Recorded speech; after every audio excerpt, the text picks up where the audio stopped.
boosting not just the supply of capital, but the demand for that capital, the investment pipeline. We are approving infrastructure projects from wind farms to reservoirs that the party opposite blocked for years. And by reforming the planning system, we are doing something really radical, building some homes. The rollout of banking hubs is helping to a small degree, but what plans do the government have to increase the number of banking hubs beyond that which is currently in the pipeline? Well, as I said in answer to the previous question, we have committed, we have secured the commitment of the industry to open 350 by the end of this Parliament. Banking hubs by the end of this Parliament. And the FCA keeps the access to cash rules under review, as legislated under the last government. They have the power to access, make rules to ensure that there is access to cash across the country. Thank you, Mr. Speaker. Yesterday there was a lot of coverage of the Chancellor's comments about the ISA limits of 20, and she committed to pledging to keep to the £20,000, but not within that whether how much would be in cash and investment. Can she reassure me that she is seriously considering the impact on the mortgage lending market of changing the cash ISA limit? Minister. As we announced in the spring statement, we are looking for options of reform to ISAs to make sure we get the balance right between cash and equities. But I will reassure the Honourable Lady, we understand that cash savings have a really vital tool for people to act as a financial buffer for a rainy day. Mr. McVeigh.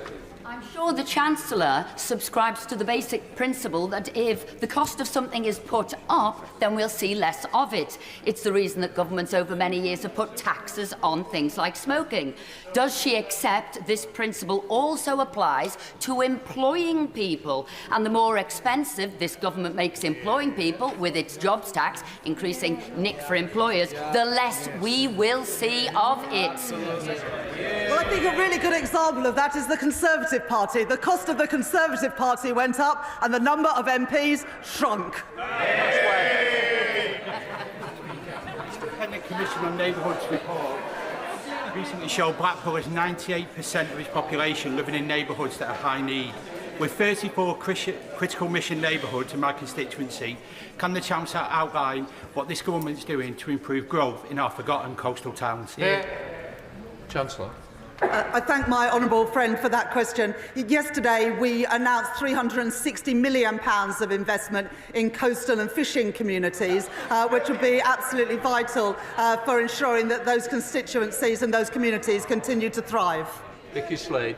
Thank you, Mr. Speaker. Dorset and Wiltshire Fire and Rescue are seeing a real total cut in funding, partly because the majority of firefighters are on call, so the employers' NICs weren't sufficiently compensated. Will the Chancellor commit to review the funding formula to fit needs of communities and undertake a local impact assessment on the effect of the funding cuts on public and firefighter safety?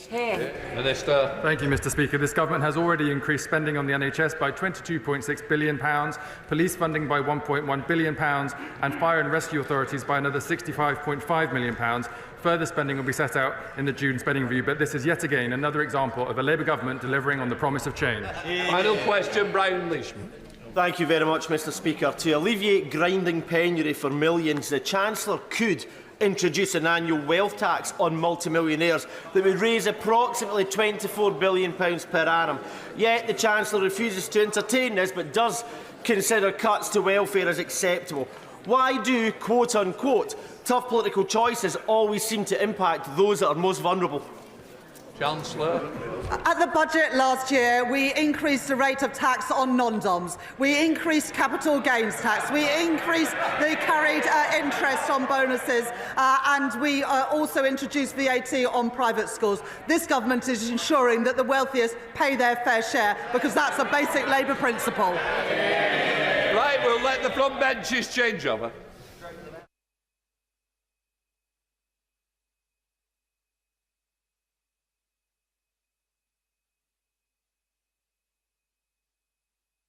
Now come to the statement from the Prime Minister, EU trade oral statement.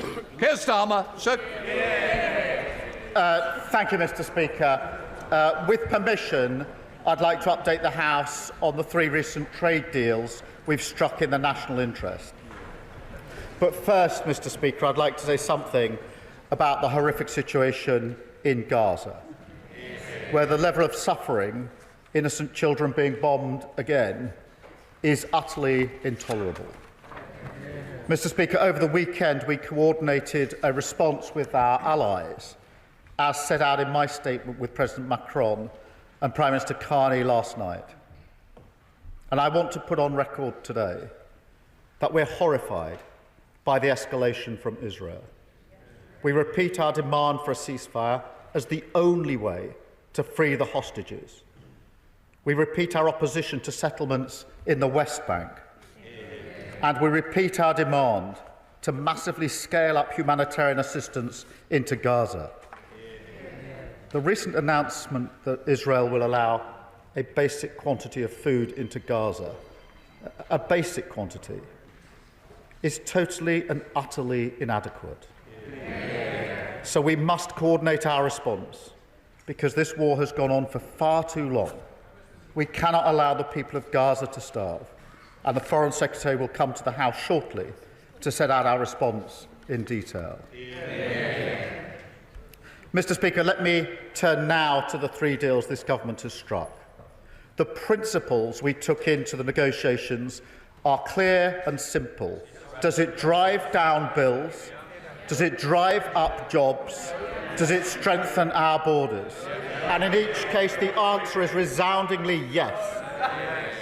These deals release us from the tired arguments of the past and, as an independent sovereign nation, allow us to seize the opportunities of the future. A clear message sent across the globe that Britain is back on the world stage.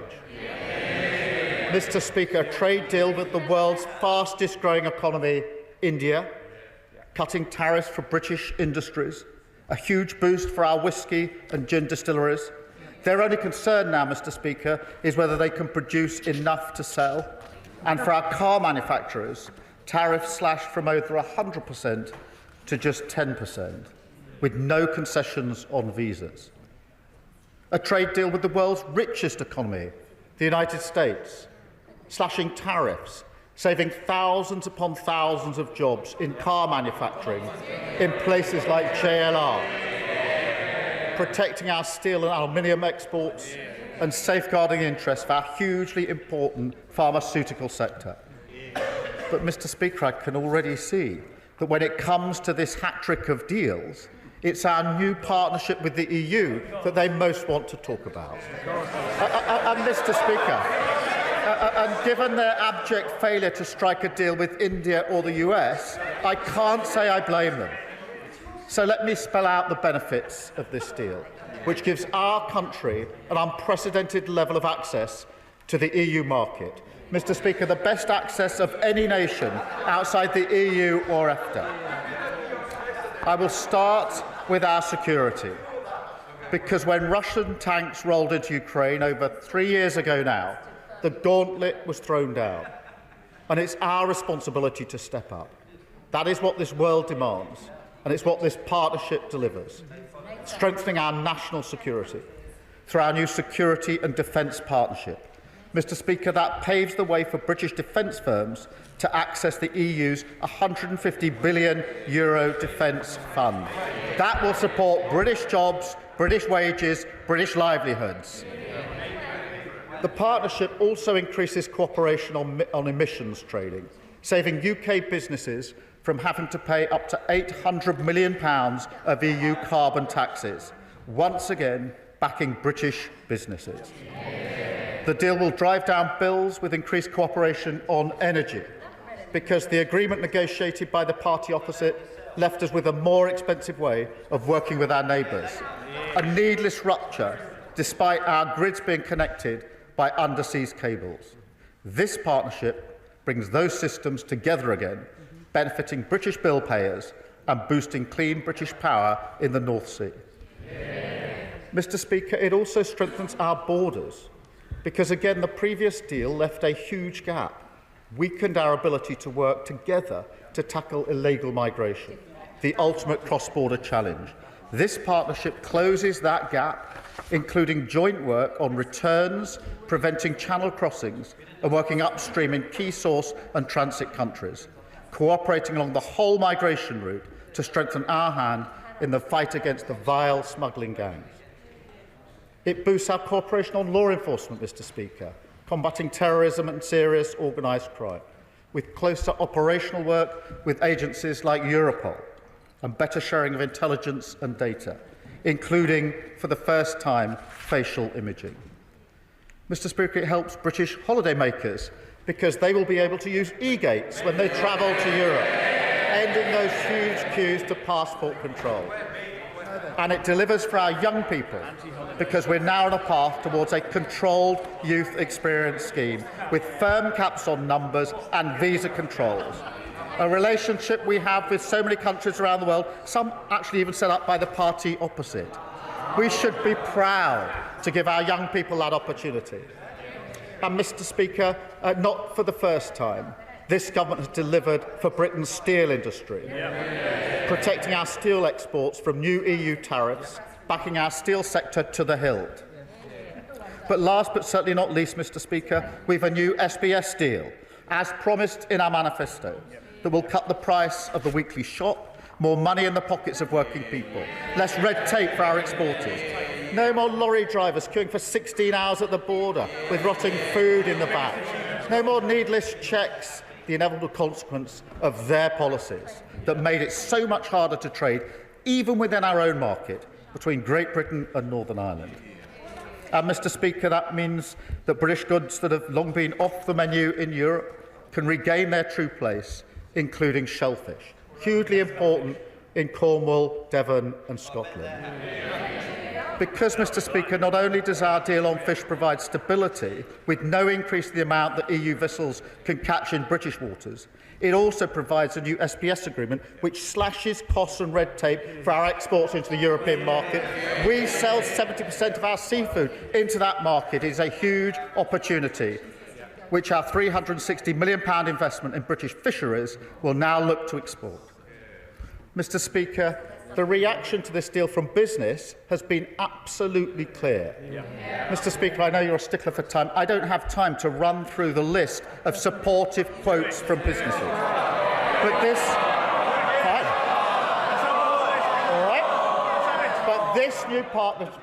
was great. Well, Mr. Speaker, this new partnership has been backed. This isn't the full list. The Federation of Small Businesses, the CBI, the Richest Retail Consortium, Asda, Morrison's, Salmon Scotland, the Food and Drink Foundation, the British Chamber of Commerce, Ryanair, Vodafone, producers of meat, foil and poultry, and on it goes. And I wonder whether that long list of businesses coming out to support this deal will temper the reaction of the Leader of the Opposition in her response.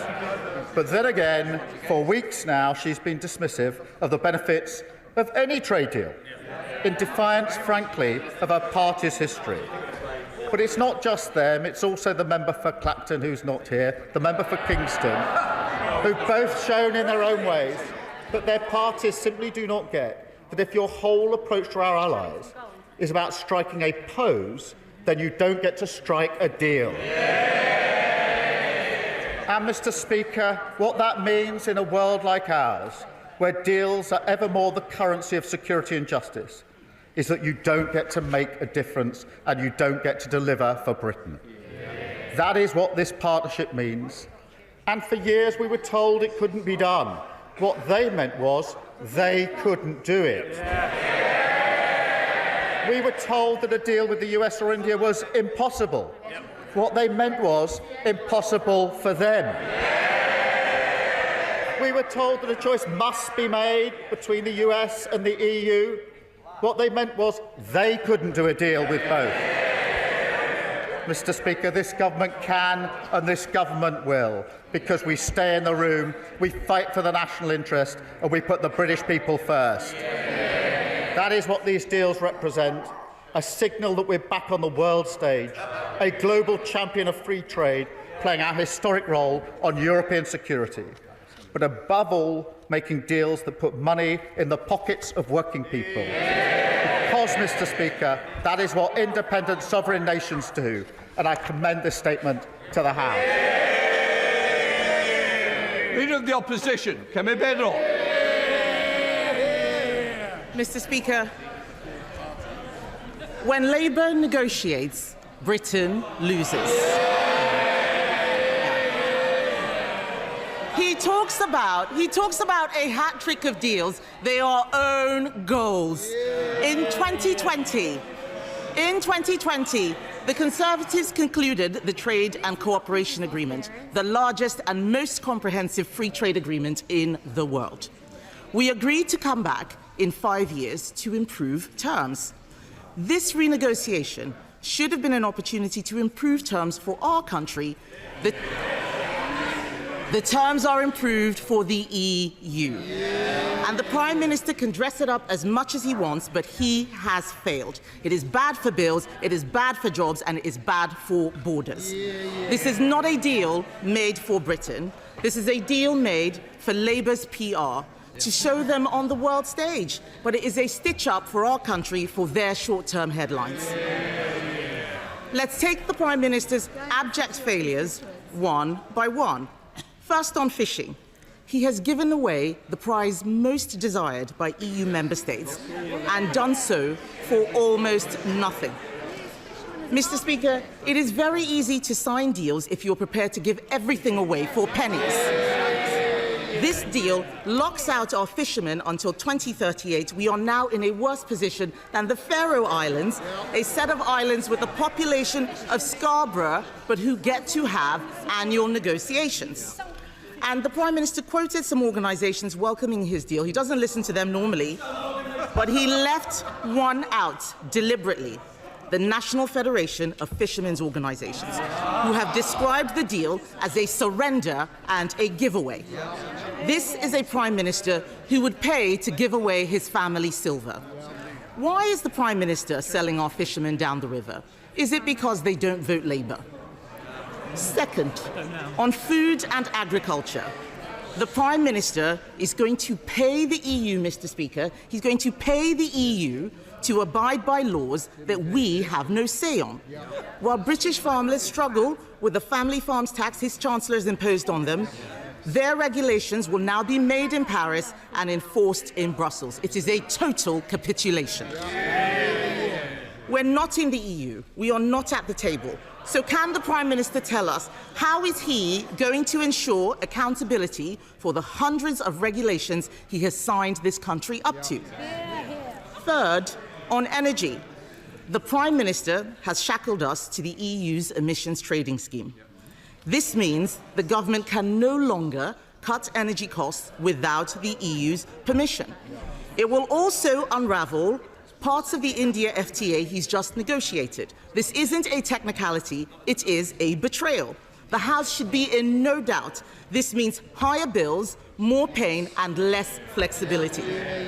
Fourth, on his own manifesto promises, the Prime Minister said that we would not rejoin the single market.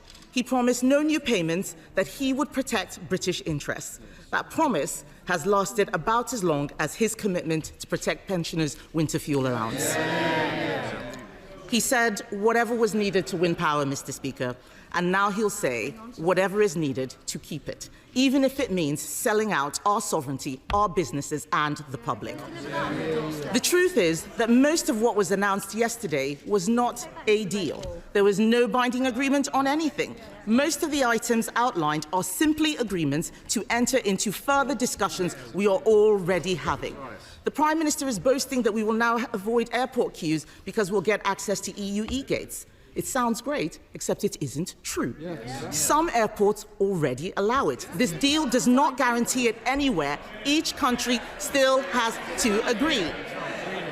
And that, Mr. Speaker, sums up this deal perfectly. It is a lot of spin to disguise the terrible substance. Having previously ruled out a youth mobility scheme, the Prime Minister is now desperately trying to hide his latest U-turn by rebranding it as an experience. This is risen. We have no details on any cap, no details on any time limit, which begs the question, why is the government talking about increasing migration before it has got a grip on the small boats or the legal migration system? I know the Prime Minister doesn't like answering questions, but people out there want to know, can we have some honesty as to what has been discussed? How many young European workers does the Prime Minister think would be acceptable? And will they be able to bring dependents? Even the defence commitments in this deal are hopelessly one-sided. We're making payments, but they are offering dialogue and consultation. This is a pitiful return for the country that leads NATO in Europe with troops on the ground in Estonia defending our allies. Can the Prime Minister tell us why there's not a single word in his statement about the money we will now be sending to Brussels? And can he set out how much those payments will cost taxpayers? Mr. Speaker, in government, details matter, and so does honesty. They're laughing, but this is a bad deal for the country. Look at them. This is how they laughed at the budget. They have no idea what it is they signed up to.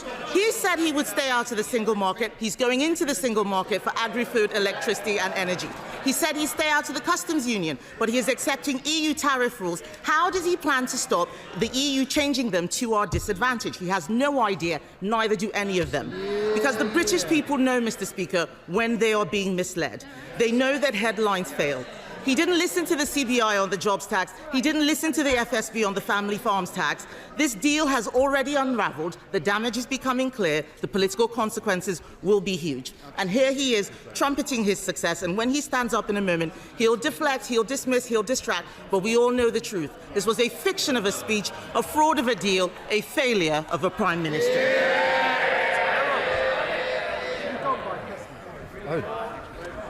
Oh dear. That was just such an unserious response.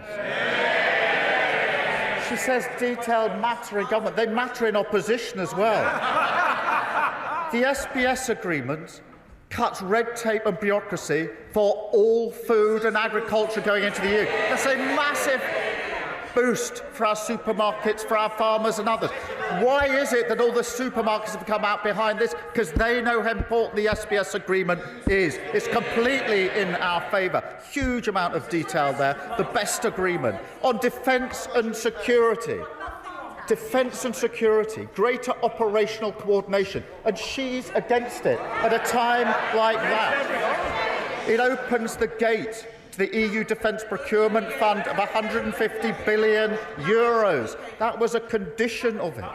It saves, Mr. Speaker, she complains about emissions. I'll tell you how much. Businesses were going to pay £800 million a year in tariffs that they won't now pay. That's why they're coming out in support of it. That's how much. The detail matters. The detail matters. Energy, we're already connected. We're not using that energy connection. Electrical access to the market. On steel, getting rid of the tariffs that will support British steel. And she's against it yet again. E-gates. And she says they're already in existence. This clears the way for e-gates everywhere. That's the huge difference. And if any of them doubt that, they should travel through a border today and see the long queues. And law enforcement, better operational working with Europol, and she's against it. Information sharing on facial mapping, dealing with criminal records, and she's against it. She's absolutely unserious.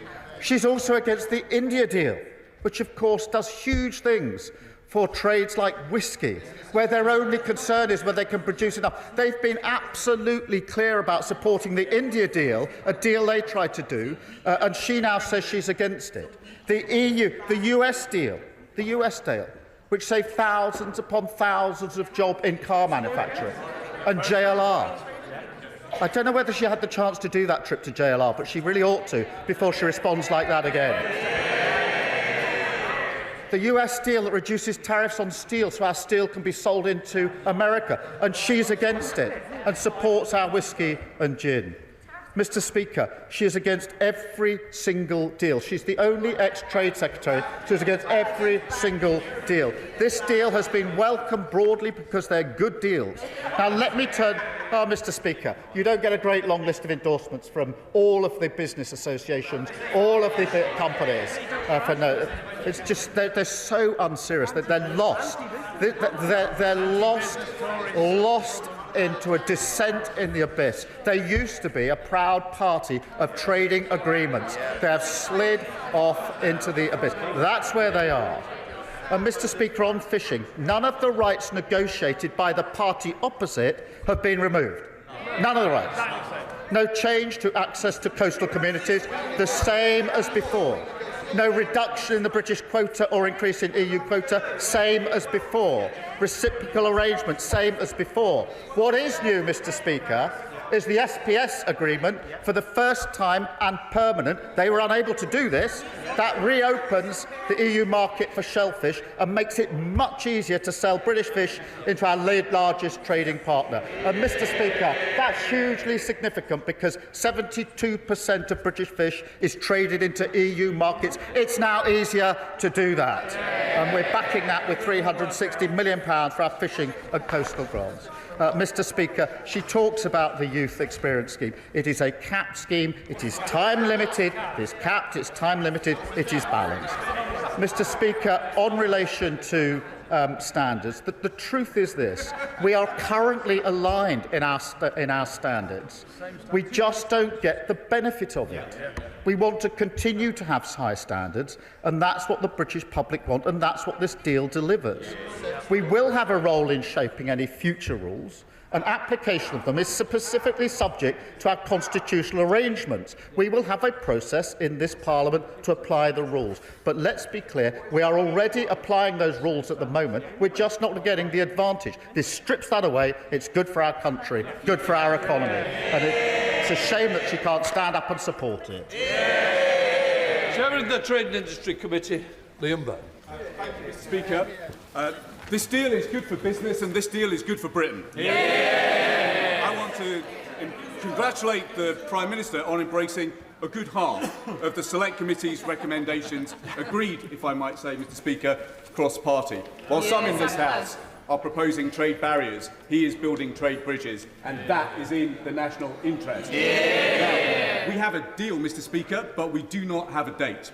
And the OBR can't score the gains, and business can't plan for the benefits, and we can't suspend customs checks in Northern Ireland until we know when the new SPS checks will come into force. So what timetable has the Prime Minister given to his negotiators for when that SPS deal will come into effect? Because business needs certainty, and for that, we need clarity. Can I first pick up on his point about cross-party support at the Select Committee?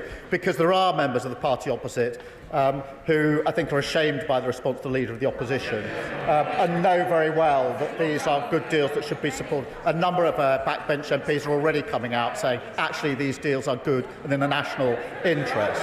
Mr. Speaker, you know who they are. Mr. Speaker, on the question of pace, let me assure the honourable gentleman, we've moved at pace to get the deals, and our instructions to our teams are to move at pace now to implement the deals, and that's what we'll do. We negotiated these in a number of short months. We'll keep moving at the same pace.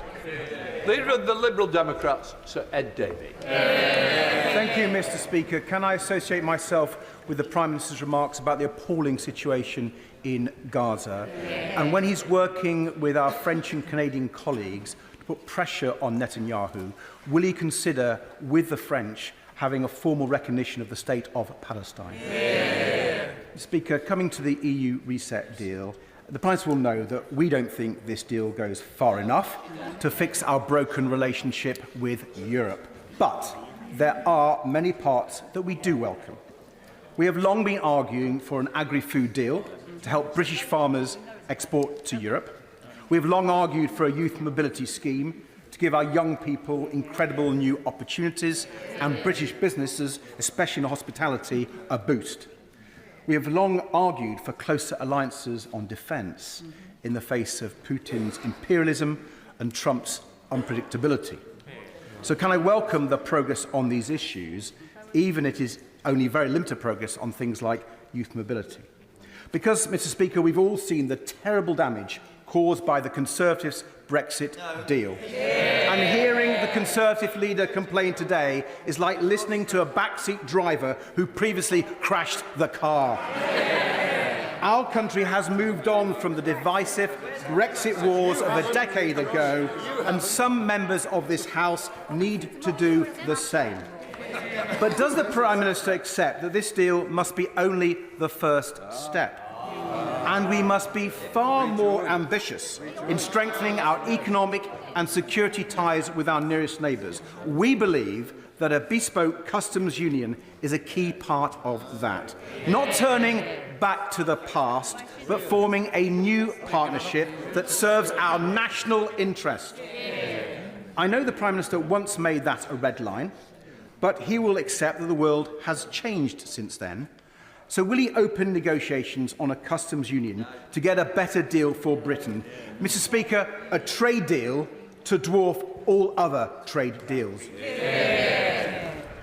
Well, Mr. Speaker, on his question of first step, it is intended that this is the beginning of a process to complete on what we've already agreed, but also to have annual summits so that we can take our cooperation and coordination further step by step, and we will do that whilst keeping to the red lines that we had in our manifesto. On the question of a customs union, the problem with his proposal, as I know he knows, is that we've just struck the deal with India. We've just struck a deal with the US. If we now undo that good work, we undo all the benefits of those two deals. And for JLR and car manufacturers, this is the here and now of their jobs at the moment. And that is why we had our red lines and we've kept to those red lines. I'm not prepared to rip up the benefits that we've negotiated in these deals. Chair of the Foreign Affairs Select Committee. Much, Mr. Speaker. Can I begin by thanking the Prime Minister for what he has said about Gaza? It couldn't be clearer, the message that he's sending to the far-right government of Netanyahu, and it should have the unanimous support of this House. It is essentially, this must stop. Turning to the grown-up EU deal, which comes hard on the heels of the two other trade agreements that have been agreed recently, the government is rightly confident that these deals will be popular and that they will provide great benefits to our country. So can I ask the Prime Minister this? Why not take this opportunity to fix a glaring hole in our democracy and simply put those agreements to the vote? To allow them to be scrutinised by this place, I can assure him they will be passed. Well, Mr. Speaker, as she knows, there's a process for implementing any agreement. All of these will require legislation, and therefore they'll go through the House on that basis. Sir Bernard. Thank you, Mr. Speaker. Can I just point out to the Prime Minister that nothing can undo the fact that 17.5 million people voted leave. And they voted to take back control of our laws and to stop paying money to the EU. And that was a considerably larger vote than the 9.7 million who voted Labour at the last election. And now he is submitting to EU regulations without any control, and he is giving money, starting to pay money back to the European Union. He's giving up control over our laws and restoring payments to the European Union. He will pay a bitter political price for this betrayal. Mr. Speaker, he knows full well that we had a red line about not rejoining the EU, no single market, no customs union, no freedom of movement. We were told it was impossible to negotiate a better deal with the EU with those red lines. We've just done it. We've also showed that we are outside the EU because he will appreciate that having a deal with India and the US is inconsistent with membership of the EU. There could be no better evidence that we're not going back into the EU, nor are these negotiations on that basis. I know he understands that very, very well. I'm surprised at the way he puts his question. As for control of the borders, honestly, it went from quadrupling net migration after Brexit to nearly 1 million. That wasn't controlling our borders. It's a complete lack of control on the other side. Mr. Speaker, on the question of payments, I do think it's important to appreciate that we've achieved unprecedented access to EU markets without the budgetary payments of member states. That is an incredible achievement. The only payment of the SPS agreement are administrative costs to support the relevant costs of implementing and administering the scheme. For schemes and payments where it's in our national interest, we will negotiate proportionate contributions, as already happens under the deal negotiated by them, for example, in relation to R&D and into Horizon. He knows all that very well. Dave McHillier, Chair of the Finance Committee. Thank you, Mr Speaker. Mr Speaker, I congratulate the Prime Minister on this achievement on top of 2 great trade deals. This is also important if we're trying to deliver growth in the economy. And could he outline what he thinks the 2 or 3 main gains are in short order to boost the economy so we can build that public spending that we so badly need? Well said. Well, Mr Speaker, the way we've approached it is the question of bringing our bills down, which is why the SPS agreement is so important, protecting and driving up jobs, which is why both the EU, the India and the US agreements are so important, particularly for car manufacturing, but equally for pharmaceuticals, which are protected under our agreement. But, Mr Speaker, there's a bigger picture here. These are 3 individual trade deals, but what they've done taken together is to show that other countries want to do deals with the UK now in a way that they didn't before. Esther McBeth. With youth unemployment higher in Europe, in countries like France, Spain, Portugal and Sweden, I can see why the EU pushed for a youth mobility scheme to help get their youth unemployment figures down.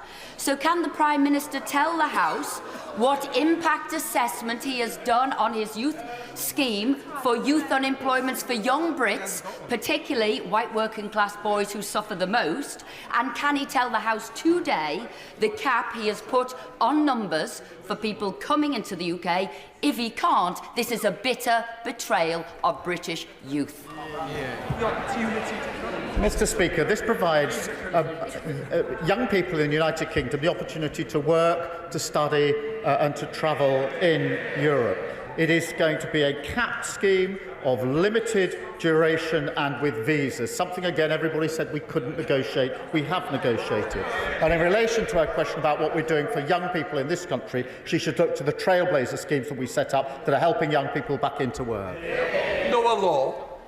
Will the Prime Minister join me in inviting members opposite to celebrate the restoration of access to our British shellfishers and the reduction in frictions on the 70% of our British seafood that's exported to the EU, and encourage members opposite to get out there and help us deploy the £360 million of fishing and coastal community funding that we have unlocked? Well, I thank him for his question. Under their deal, shellfish was locked out. Shellfish can now be sold back into the market, hugely important for places like Cornwall. That's why their response to this is so unserious and so un-Tory, if I may say so.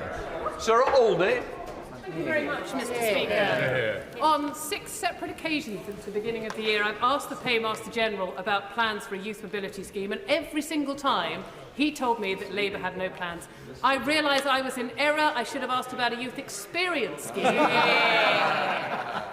But I'd like to ask the Prime Minister now, does he have a timescale for when such a scheme can be put into operation and start to see the benefits that we on the Liberal Democrat benches know that this can bring to young people here in the UK and across the EU? Well, I thank you for a question. We've moved at pace to get this far. And we now need to move at pace to implement what we agreed yesterday. So we will be doing that. We'll update the House as we do so. Marcia Ricardo. Thank you, Mr Speaker. Can I begin by congratulating the Prime Minister and colleagues on their success at the summit? The government's hard work has paid off. This is a good deal and a good first step. Businesses will benefit from a reduction in red tape and consumers will see cheaper bills in the long run. The announcement on Youth Experience and the Erasmus Plus will be welcome to the many young people in my Battersea constituency. I also welcome the recognition of the value of touring artists, both in the EU and in the UK. I realise the barriers to touring are complex, Prime Minister, but will he actually commit to keep up the hard work in this area so we can begin to reduce and break down those barriers? Well, I thank her for her question. She raises a really important point on touring artists, and we're absolutely committed to getting a better deal for touring artists, and that is part of the ongoing work as we go forward from this summit to the next summit. Stephen Flynn. Thank you, Mr Speaker. I think the front benches need to calm the jets a wee bit. This is obviously not a surrender, just as it's obviously no substitute for membership of the European Union, nor indeed is it, as the Prime Minister has repeatedly said today, providing unprecedented access to the EU market. That is simply absurd. But what the deal does do is provide for cooperation in respect of carbon storage. So will the Prime Minister build upon that good work by committing his government to provide the financial support necessary to take the ACON project forward in the north east of Scotland? Well, Mr Speaker, this deal does allow us to move forward on renewables and carbon capture as part of the package around renewables, which is why it's so important across the United Kingdom, but particularly in Scotland, because of the potential for job opportunities there. And so, of course, we'll press on there. I would gently ask him to reconsider whether he shouldn't support these deals for the whisky sector in Scotland. Scottish Salmon came out yesterday hugely in favour of this deal. He should stand up and support the work that we're doing. Julie Mims. Speaker, my Carlisle constituency is home to the world's oldest biscuit factory. Carrs has been making table water, ginger nuts and custard creams for many, many decades. In fact, in about 15 years' time, it will celebrate its 200 years in business. Could the Prime Minister say more about the importance of this deal to food and drink businesses like Pladis, who own and operate the Carrs biscuit factory? Thank you for raising this. For food, for biscuits, for all the content covered by our SBS agreement, this is a massive step forward because it gets rid of the red tape and the bureaucracy, which costs each business thousands upon thousands of pounds. So, Mr Speaker, this is good for biscuits, good for business. Where's the crumbs? Dame Harriet Ball. Thank you very much, Mr Speaker, and may I get a serious answer to a very narrow and specific question.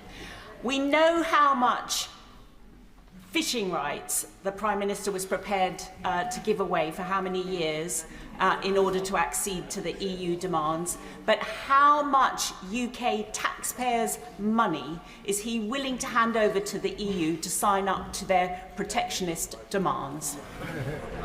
Well, I remind her that nothing that was negotiated by the last government on fishing has been given away, quite the contrary.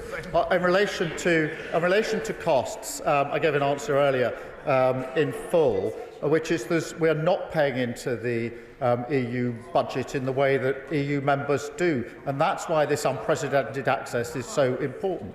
In relation to schemes and programmes, yes, we will make a proportionate contribution in the same way as happens under the agreement that was negotiated by the party opposite in relation to Horizon and R&D. So it's on the same basis and the same principles that her party, her government as it then was, negotiated in relation to the current arrangements. It's hard to see why, having negotiated those arrangements, they're now suddenly against them. Matthew Patrick. Thank you, Mr Speaker. The energy industry is central to our mission for growth, but it's also important in our tackle against the generational challenge that is climate change. That is a sentiment felt in my constituency of Wirral West, which is proud to be a regional hub of carbon capture and hydrogen storage. Could the Prime Minister please set out how this deal supports the energy industry so we can pursue the growth, bring down energy bills and tackle climate change? Well, it does so in two ways. Firstly, it makes permanent the energy chapter in the current deal, and then it goes beyond that, Mr Speaker, to allow us to cooperate and coordinate more closely on energy. We do have the ability already for connection on energy. We're now able to take better advantage of it. Gavin Roberts. Mr Speaker, the Prime Minister will recognise that successive governments and successive parliaments have caused unnecessary and at times intolerable damage to our union. So we can recognise the reduction of some checks on some issues.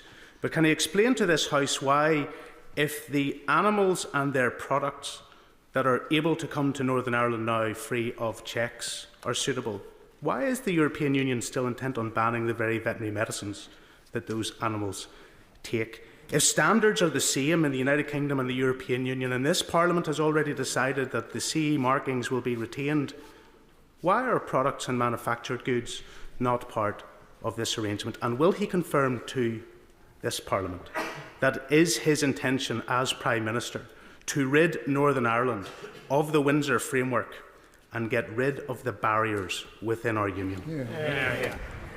Well, can I thank him for his question? As he will know, the SBS agreement that we have negotiated is good for Northern Ireland because it means that the current SBS agreement for Northern Ireland now is complemented by and comes up against the agreement for the UK as a whole, and that will be a huge step forward for Northern Ireland, which I know he cares about and others care about and I care about, and it is amongst the advantages of the SBS deal that we have struck. On the question of vet meds, I do understand the issue and we're working to resolve the particular problem that he has set out, and he's right to do so, but we're working to resolve that. I think we're in a better position to resolve it by cooperating and coordinating with the EU, which is what we are doing. On the Windsor framework, it is important that we implement the agreements that we have in place, because the blunt truth is nobody will make further agreements with a country that walks away from the agreements they've already put in place. Matt Doodle. Thank you, Mr Speaker. The last Tory government left the British people at the back of the European queue. That was true for exporters, for farmers, for businesses, but most obviously for my constituents it was true when they stood and watched other nations skip through the e-gates at airports while they waited for hours. Because holidaymakers in East Renfrewshire are eager to spend more time at the poolside and less time at passport control, can he confirm when he expects to see the benefits of those arrangements around the use of e-gates? Well, I thank him for his question. The arrangement we got to yesterday with the EU is an absolute clarity that there's no impediment to e-gates, which means that we can now work with member states to get them in place as quickly as possible. And we've already started our work with them to get the e-gates through. We've now cleared the barrier, we're now getting on with it. For very, very years, we've had queues because of their bad deals, so pipe down. France. Thank you, Mr Speaker.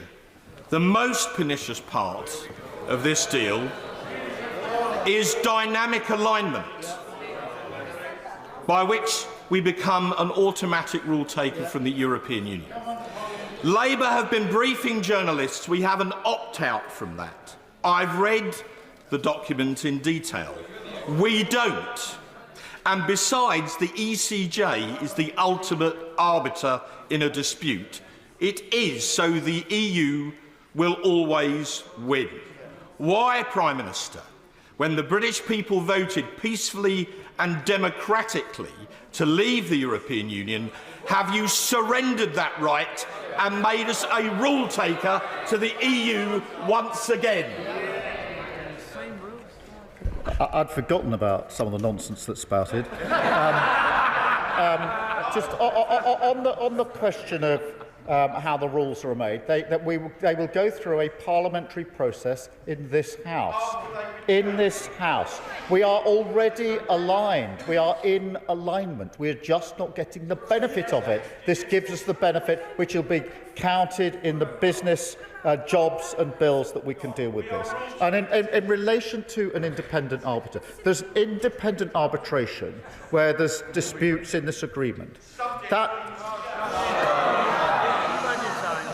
Look, they all know this. Every trade deal has an arbitration clause to deal with the settlement of disputes.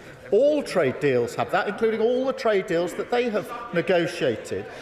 On the question of the ECJ, if there's an issue of European law that needs to be referred by the independent arbitrators to the court, they then give a ruling on the interpretation. It passes back to the arbitrators to make the final decision. That is how trade deals work. But I do understand their new policy. Their new policy is against any trade deals. That's never been the Conservative Party policy before, but it's good that we've got clarity now. Lizzie Collins. Thank you, Mr Speaker.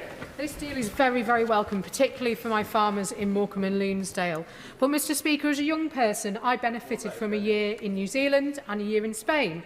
Can the Prime Minister assure me that he'll do everything he can to ensure that other young Brits get the same opportunities that I did?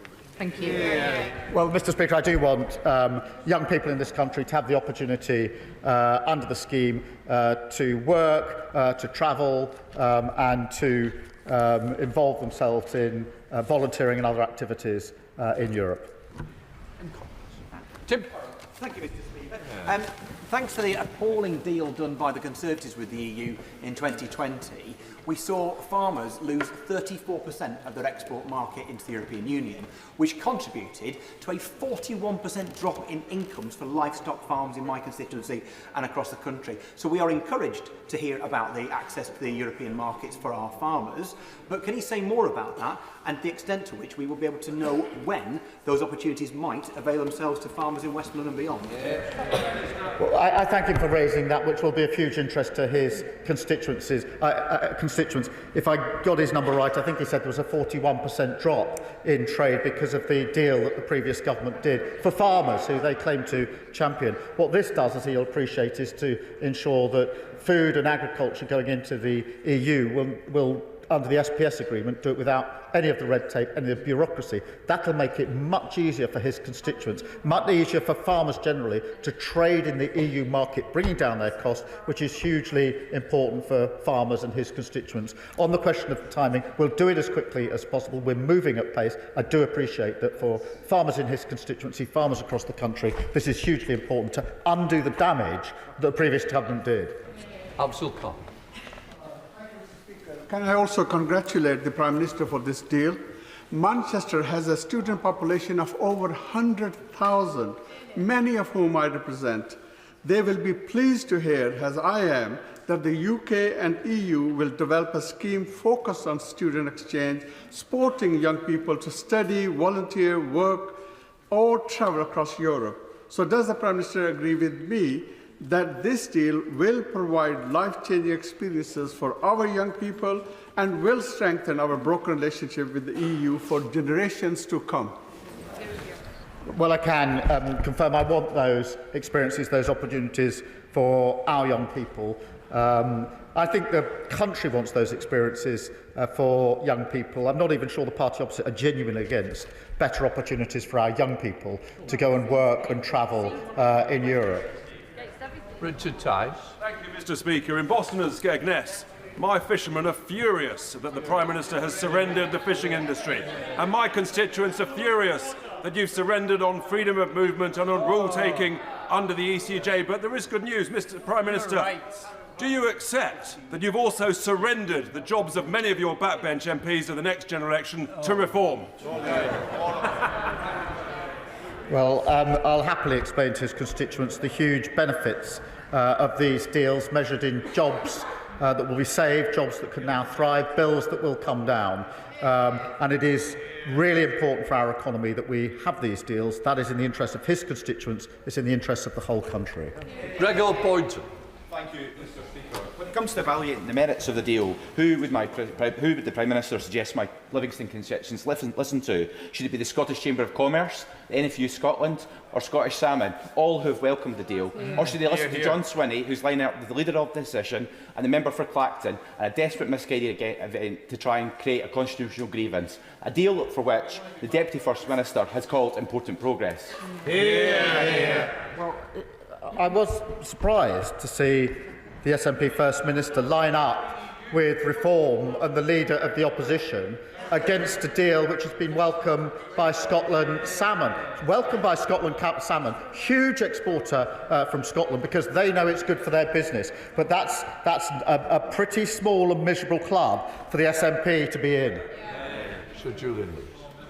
If the Prime Minister is right that our food standards are already in alignment with those of the EU, why could we not have negotiated the deal on the basis of mutual recognition of those standards, as other countries have done, rather than open ourselves up to having to alter our standards in line with whatever the EU may decide to change in the future?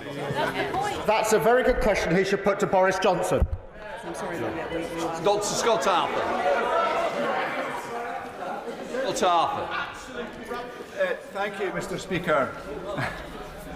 Thank you, Mr. Speaker. I absolutely welcome this deal. It puts us on the map as an outward-looking nation again. And above all, I think the benefits it brings young people in Edinburgh South West are absolutely worth noting.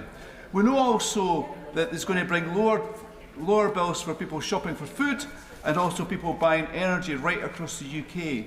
So based on that, can you really understand why SNP is uniting with Reform and the Conservatives to take this isolationist approach when it comes to international trade? Well, I do think it's really hard to fathom, and I do hope they reconsider their position, because lining up against better trade, better business opportunities for Scotland is not in Scotland's interest. To be lining up with Reform is not a place that I would expect them to be, but that's where they are. Luke Taylor. Thank you, Mr. Speaker. I would like to start by saying I admire the Prime Minister's faith that this may well end the tired arguments of the past, although on the display of today I think we need to end the tired party of the past to my right before that's the case. A generation of young people have missed out on the opportunities offered by the Erasmus scheme due to the disastrous Brexit deal negotiated by the Conservatives. We're encouraged by the words in the deal about the Erasmus scheme, but what's the timescale for offering that opportunity to our young people once again? Well, Mr. Speaker, I should say I don't think the party opposite need any help in retiring from the national stage. They're well on their way. In relation to Erasmus, obviously it's important the way we've negotiated this in relation to the balanced approach we will take. As with other aspects, we do want to move ahead on what we've negotiated as quickly as we can. We've moved at speed to get this far, and the instruction from both sides is to move at speed on the other elements. Thank you, Mr. Speaker. Mr. Speaker, I agree with the Leader of the Opposition when she says what matters is whether the terms of the deal have improved for the country and that detail matters. 16,000 firms in this country stopped exporting to Europe under the deal that her government negotiated, and exports dropped a third because the price of her Brexit was paperwork. Under this deal, this government is getting rid of the very much hated export health certificate, which is worth an extra £200 on every single consignment. So this government's deal will help business. Her government's deal hurt business. But can the Prime Minister confirm that as part of reviewing the charges at the border, he will also look at the Tories' hated border operating model so we can really get business moving? Well, Mr. Speaker, she puts her finger on it, because under their deal there was huge bureaucracy, huge red tape, huge cost to businesses. The reason businesses have come out to support this in huge numbers is because they know this deal is going to make life better for them, it's going to improve their business opportunities and drive our economy forward. Alfred Blunt. Thank you, Mr. Speaker. I asked the Prime Minister on the 7th of May to reassure the House that he would not hand over hard-won controls over UK fishing waters in backroom deals with Brussels. In reply, he said a better deal can be had. Does he agree that EU access to our waters until 2038 is only a better deal for Brussels and nothing short of a betrayal of British coastal communities? Mr. Speaker, the deal we've struck makes it easier for fishermen to sell into the EU market. 72% of their fish is sold into the EU market. Until we came along with the SPS agreement, which is permanent, they had to put up with the red tape and bureaucracy, the added cost, which the party opposite negotiated with disastrous consequences. This makes it easier for them to sell their fish into the market, which is hugely important to them. And on shellfish, which was banned by the party opposite, the doors open again, they can sell into the market. Hugely important. Mr. Speaker, may I put on the record my thanks to the Prime Minister and the Paymaster General for this landmark first step in the government's reset with the European Union. As the government removes barriers to trade, what further information can the Prime Minister share with the House about how the deal will bring down the cost of living, including for my Bolton West constituents? Well, Mr. Speaker, I would point him to the endorsements from the very many supermarkets yesterday who made precisely that point, which will allow them now to lower the price of goods and food on their shelves. That's good for them and their businesses, it's good for working people, and it massively helps with the cost of living. Liz Supple. These incremental improvements are welcome as we begin to move on from some of the illusions of Brexit, that we had all this and far, far more 10 years ago. The Prime Minister once argued, and we quote, "We should retain the benefits of the single market." Given his recent tendency to dismiss the views of others, what would he say to his younger self? Mr. Speaker, I think last week I was overly rude, and I apologise. I do respect the honourable member. She raises a serious point. We're now outside of the EU. We had red lines in our manifesto on the single market. We've kept those red lines and delivered a very good deal with it. Clive Efford. Mr. Speaker, can I congratulate my right honourable friend on securing this deal? But is the agreement with me that the attitude displayed by the party opposite betrays a fundamental dislike and mistrust of all things European, which makes them totally inadequate for accepting any sort of deal whatsoever with the EU? And can he confirm that no matter where you do an international trade deal, whether it's through WTO rules or with Europe, there is always an arbitration system, whether it's this deal or any other? Mr. Speaker, I thank him for his question. I don't think they're just against all things European, because they say they're against the India deal as well. This is a deal they tried for 8 long years to negotiate. It's deeply embarrassing for them to say that's what they're trying to negotiate, and now they're behind it. They're against the deal with the US, which they said that they wanted to negotiate, which saves thousands upon thousands of jobs. They really go to JLR and tell those workers you're going to reverse that deal, and look at the expressions on their faces. It is further evidence of the decline of the Tory party away from free trade. I never thought I'd see that, but we're seeing it now under this leader of the opposition. He's absolutely right about arbitration clauses. They're there in every trade deal that's ever been struck. Sir Roger again. Thank you, Mr. Speaker. I don't want to be dog in the manger, but the Prime Minister's statement appears to me to be very strong on self-congratulation and very short on detail. Now, I know he doesn't like answering detailed questions, but the response that he gave to my right honourable friend, the member for the New Forest, was quite simply unacceptable. When will this be signed off in a form that this House will be able to debate properly and vote upon? Well, the detail is set out of the agreement we reached yesterday in a document which was released during the course of yesterday, and if he hasn't had the chance to see that, I'll make sure he does. On the detailed text that follows, obviously that needs to be drafted in legal form so that everybody can see it, of course. We can debate it and scrutinise it, and of course none of this can go through without legislation, so he will have that opportunity. It's quite right that he presses for it. Joanna Baxter. Thank you, Mr. Speaker. The new UK-EU agreement is a welcome and pragmatic step towards rebuilding a strong trading relationship with our closest economic partner. This deal will help reduce costs, reduce red tape and make it easier for Scottish businesses to compete and grow across European markets. These are not my words, Mr. Speaker. They're the words of the Chief Executive of the Scottish Chambers of Commerce. So does the Prime Minister agree with me that when Labour negotiates, business and customers in my constituency of Paisley and Renfrewshire South benefit?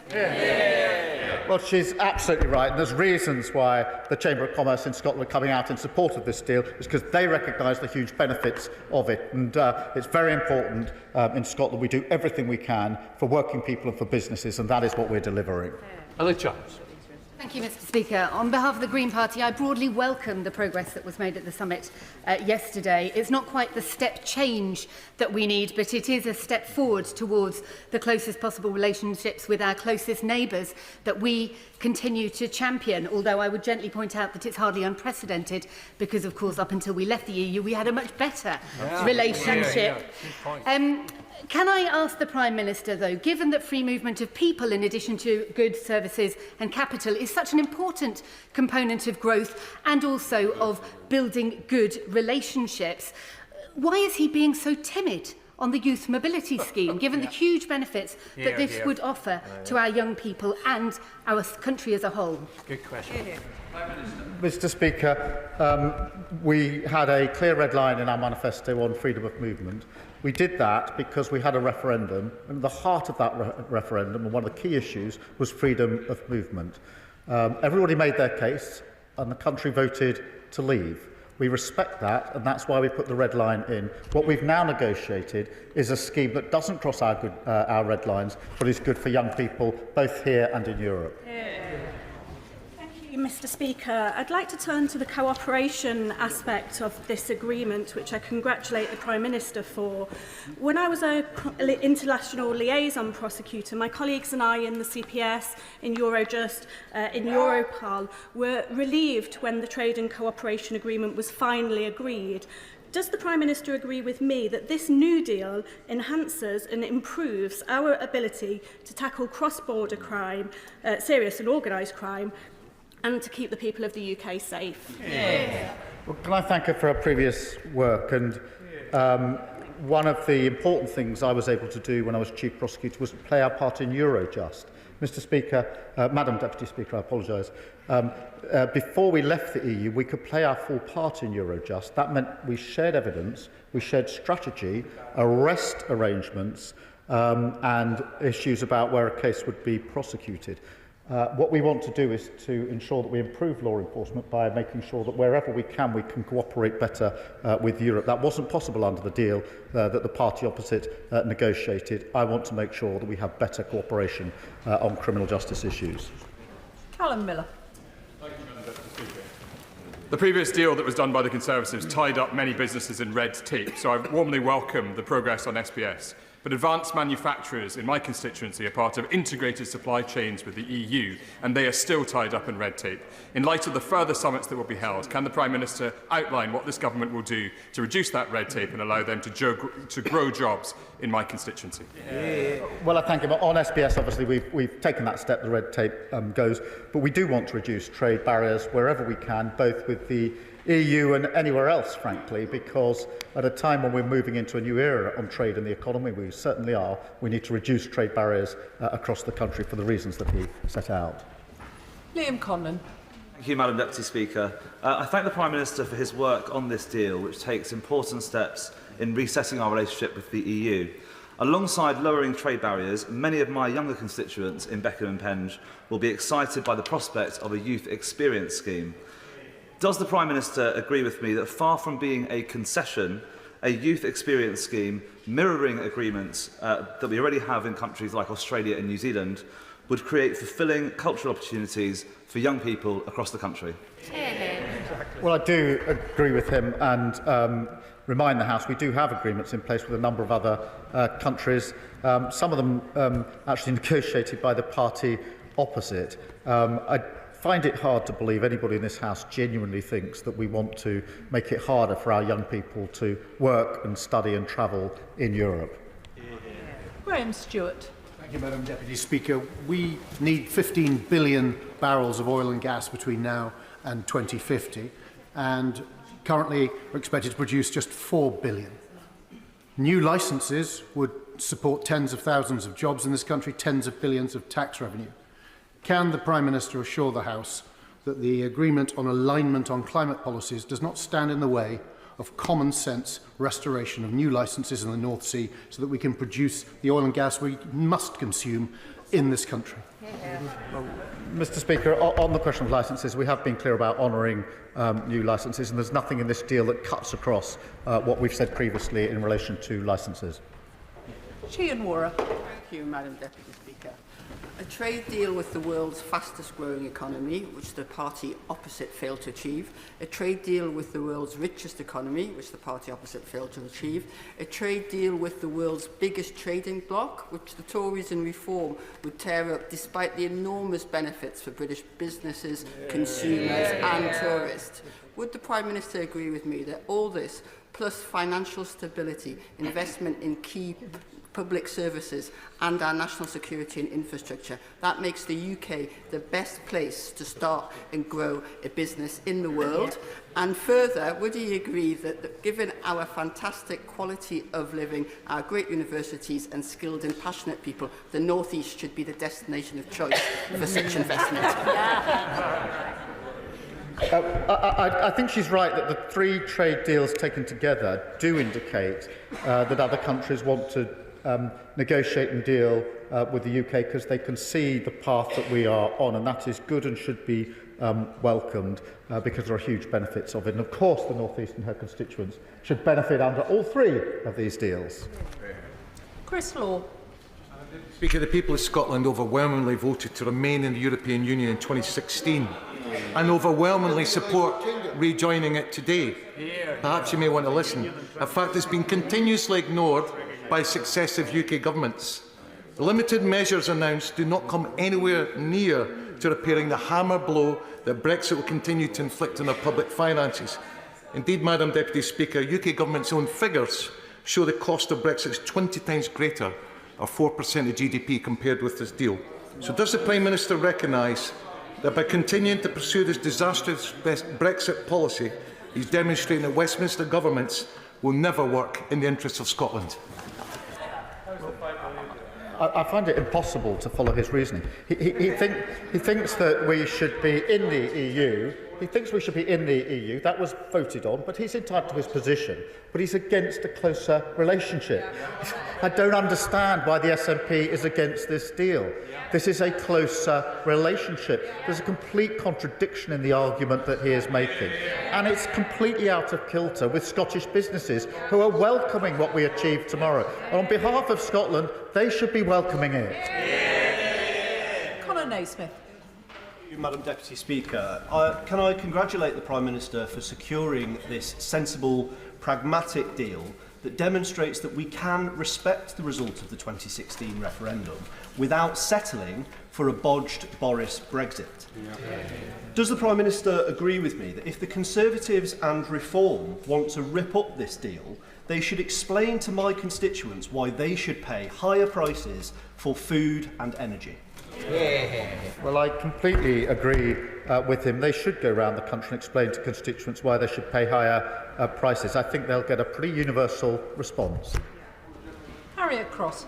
Thank you, Madam Deputy Speaker. Our fishermen had been promised, and the EU had agreed, that annual access agreements would be reverted to from 2026. But seemingly, at the 11th hour, the Prime Minister abandoned our fishing communities, our fishing fleets, and control of our seas by handing not 3, not 4 or 5, but 12 years of multi-annual agreements of access to the EU.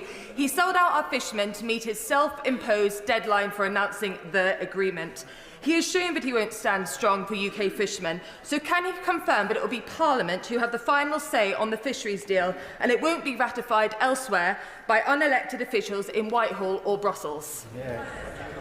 Well, Mr. Speaker, the simple fact of the matter is, under the agreement that they struck, it was much more difficult for fishermen to sell into the European market. We are making it much easier. That's 72% of their stock. Shellfish can be sold back into the market again, and we've set up a fund for our fishing communities. The alternative, which was to come off the current agreement, then negotiate every year with no certainty at all, is not good for anyone. Jo White. Thank you, Madam Deputy Speaker. I want to welcome and congratulate the Prime Minister for this deal, which will benefit so many of my constituents. And this is exactly what businesses in my constituency asked for when they sent me to Parliament. The youth mobility scheme will also benefit local farmers, but what I want to know is how young people in my area will benefit from it, opening up to experiences and opportunities that they would have never otherwise dreamed of. This is a scheme that must not just benefit middle-class kids on their gap year.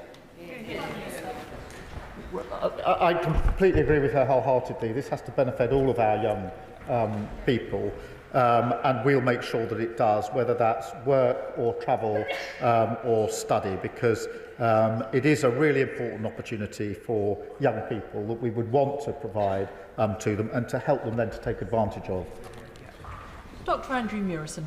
How will Britain's head start in gene editing technology be impacted by the rule-taking reversionary measures that the Prime Minister has announced? Mr. Speaker, that is an issue that we are discussing and engaging on, because it's an important issue, as he well knows. Peter Swallow. Thank you, Madam Deputy Speaker. Morrison's have said this deal will ease pressure on food prices. Asda has said it has the potential to significantly reduce costs and bureaucracy, and the British Retail Consortium has said it will help keep costs down. So does the Prime Minister agree with their assessment that this deal will help families in Bracknell Forest and across the country facing a high cost of living? I think this will massively help his constituents because it will bring down costs. Morrison's isn't the only supermarket that's come out in support of this agreement. Pretty well all the supermarkets have come out openly supporting this agreement, and there's a reason for that, because it will bring the prices on their shelves down. That is good for working people across the country. Caroline Bowden. Deputy Speaker. I welcome the SPS part of the agreement that was signed yesterday, as I'm sure all the farmers of South Devon will, and those who are exporting fish and shellfish from Brixham. Now, the Prime Minister may not know the answer to this question, but perhaps one of his ministers will. Could I ask whether bivalve molluscs that are fished in Grade B water will be included in this SPS agreement, which is very important for one of my major exporters? Thank you. Look, I mean, she raises a really important issue. I'm not going to pretend I've got the answer in my back pocket, but what I will do is make sure that she gets the proper answer to her question that is detailed, that she can then make use of with her constituents. Rupa Huck. Thank you, Madam Deputy Speaker. It's brilliant that the Brexit logjam that cast such a long shadow over so many years over this House has been smashed by this Prime Minister. Yeah. Could he indicate when we might hear a bit more about the youth experience scheme that's been so yearned for and so welcomed by the universities, by the English language teaching sector, and also by my staff team and son, who were born too late to have a say in any of the mess that the Tories left behind? Well, Madam Deputy Speaker, we will develop the plan in relation to the Youth Experience Scheme with our partners, and we have instructed our teams to move on all fronts as quickly as we can. David Reid. Thank you, Madam Deputy Speaker. The Prime Minister states through a new security and defence partnership the way will be paved for British defence firms to access the new European Defence Fund, a fund that I think we can collectively agree will allow our continent to defend ourselves against Putin's autocratic regime. Madam Deputy Speaker, how long does the Prime Minister think access to this fund will take? Weeks, months or years? Certainly not years, because the whole point of the fund is to be part of the collective response to the challenge in Ukraine. And the fund came about because of the work we're doing with the Coalition of the Willing as one of the initiatives out of that. And therefore everybody involved wants to move at speed, and that's the basis on which we have approached this. What yesterday does is knock out one of the gateway issues that we were otherwise facing, so that we can work with others to access that fund. But it will be as quick as we can, because the situation in Ukraine is extremely serious, and we need to address it as quickly as possible. Kirstine Sullivan. Thank you, Madam Deputy Speaker, and can I thank the Prime Minister for negotiating this deal, which is good for the UK, and according to umpteen businesses, it's good for Scotland. As someone who benefited from a year in France many years ago, I welcome the work underway to give young people in my constituency access to a youth experience scheme, but can also ask the Prime Minister to work at pace to ensure that our sports people and musicians can showcase their talents and are no longer subjected to the Tories' botched Brexit. Well, thank you for raising it. It's a really important issue. We will work as quickly as we can on that issue, because I think whichever way people voted, they didn't really vote to stop creatives and sports people crossing national boundaries to show their talent in whichever way that may be. So we do need to resolve it. Manuela Pertigella. Thank you, Madam Deputy Speaker. The impact of the Creative Europe programme between 2014 and 2019 on the UK arts, film, publishing and other creative sectors was hugely beneficial, not just for practitioners and organisations, but also for the country as a whole. Will the government look into the possibility of participating again to this creative programme to further boost the economic potential of our creative industries? Madam Deputy Speaker, we're obviously set out yesterday the areas where we've reached agreement. We will now have annual summits, but we'll approach this on a value for money basis. Luke Charters. Madam Deputy Speaker, can I congratulate the PM and the Paymaster General on this deal, which makes York Outer better off, and in particular the agreement on e-gates, a deal which the party opposite could never achieve. So will the government prioritise e-gates talks with member states in popular holiday destinations like Spain, Portugal and France to ease summer travel chaos for sun-seeking Brits? Yes, we will, and we already are, because it's important that we now get on with this as quickly as we can. Ben Obsijekti. Thank you, Madam Mr. Speaker. Ursula von der Leyen yesterday said a second step of further negotiations would be required before British firms would be eligible to compete for joint procurements aligned to the Security Action for Europe Fund. The Prime Minister spoke warmly about the positive industry response, but the CEO of the ADS Group has said it was somewhat underwhelming in the lack of detail. So what is the detail on the areas that need further negotiation before British firms even have the possibility of bidding for access to the Safe Fund, let alone the creation of thousands of jobs? Let me answer him directly, because the first thing was to get through the first gateway. The second gateway, because this is a fund that's being set up at the moment, is to then negotiate our way into the scheme. That was always the two-stage process. The scheme itself has not been in existence for very long and is being developed, and so along with our European partners, we will move that on at pace. Rachel Maskell. Thank you, Madam Deputy Speaker. While residents and businesses in York will really welcome this deal, our university sector is our second largest export. So could the Prime Minister say more about how this deal will benefit higher education, not least in our research base, but also in being able to attract the very best into our country? Well, Madam Deputy Speaker, we do want to attract the very best into our country and continue our efforts to do so. The measures we set out yesterday will now help in that effort. They're not the total sum of our effort, but they will help in that effort. Sammy Wilson. Thank you, Madam Speaker. After every EU summit, the people of Northern Ireland have been subjected to spin, broken promises, and in some cases downright lies. The Prime Minister today said that the new SPS agreement will mean no more lorry drivers queuing for 16 hours at the border with rotting food in the back, no more needless checks that made the borders trade so hard even within our own market between Great Britain and Northern Ireland.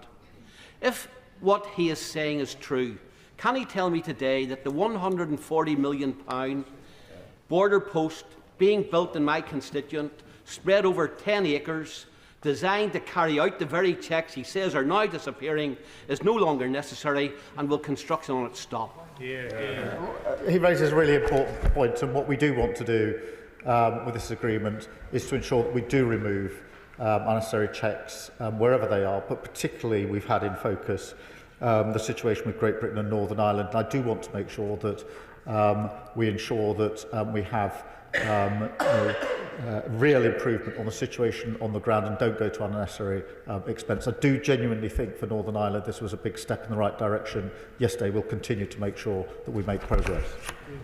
Alan Gemmell. Thank you, Madam Deputy Speaker. Unlike the SNP's singular failure wholeheartedly to support our defence sector, this deal is good for Scottish defence firms. Does the Prime Minister agree with me that Scottish firms gaining access to the €150 billion defence fund is a huge opportunity for jobs and manufacturers in Scotland and in my constituency of Central Ayrshire? Yes, absolutely. And getting that gateway opened is hugely important for Scottish businesses in defence and security, and those businesses on defence and security in Scotland are world leading. They're some of the best that there are, and so it would be a welcome opportunity for them. Luke Evans. Thank you, Madam Deputy Speaker. The Labour government can't answer how much the Chagos deal costs. The Labour government can't answer how much the cost of NHS England is.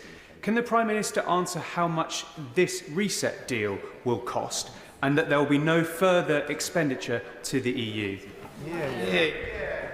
Madam Deputy Speaker, I've set out how the costs will be approached. What we're not going to do is to make those budgetary payments that EU members do.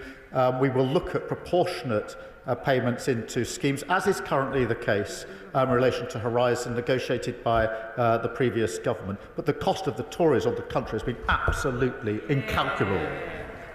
Tulip Siddiq. Madam Deputy Speaker, may I congratulate the Prime Minister on securing a landmark deal with our European neighbours. The Prime Minister will know that my constituency has been a leading light in creative industries for a long time, not just because my predecessor was a double Oscar-winning actress, but local actors have been coming to me expressing their frustration about securing work in Europe because of delays to work visas and also because of the limit of 90 days for UK nationals. So could I ask the Prime Minister, could he reassure my local performers that they won't just be waiting in the wings while the rest of Europe takes centre stage? Well, I thank her for raising this, which will be really important to her constituents and to many others. We are incredible in the creatives sector, and as I say, I honestly don't think that whether people voted leave or remain, anybody really wanted or intended that our artists, our creatives, should have difficulties getting on with their trade, and we will work at pace to try and resolve that. Vicky Slade. Thank you, Madam Deputy Speaker. British people having access to e-gates is welcome. As the Minister for EU Relations said to the BBC, it should ensure more time for UK residents when abroad. But my constituents in Mid-Dorset North Ball have a better suggestion to achieve that. Does the Prime Minister agree that we should be developing a reciprocal travel arrangement so Brits can return to 6-month visits to the continent as EU visitors can here, doing away with the confusing 90 and 180-day rule? Well, I think the e-gates will make a huge difference and probably be the first impact that many people see, hopefully, getting those in train just as quickly as we can. As for other measures, we are looking at other measures. Mark Ferguson. Thank you, Madam Deputy Speaker. I welcome the Prime Minister's statement and this deal. Perhaps most important to people in Gateshead will be the downward pressure on food prices. So I ask the Prime Minister, when it comes to food prices, when it comes to this deal, would he rather listen to Asda, Morrison's or perhaps M&S, or the Leader of the Opposition who doesn't think sandwiches are food?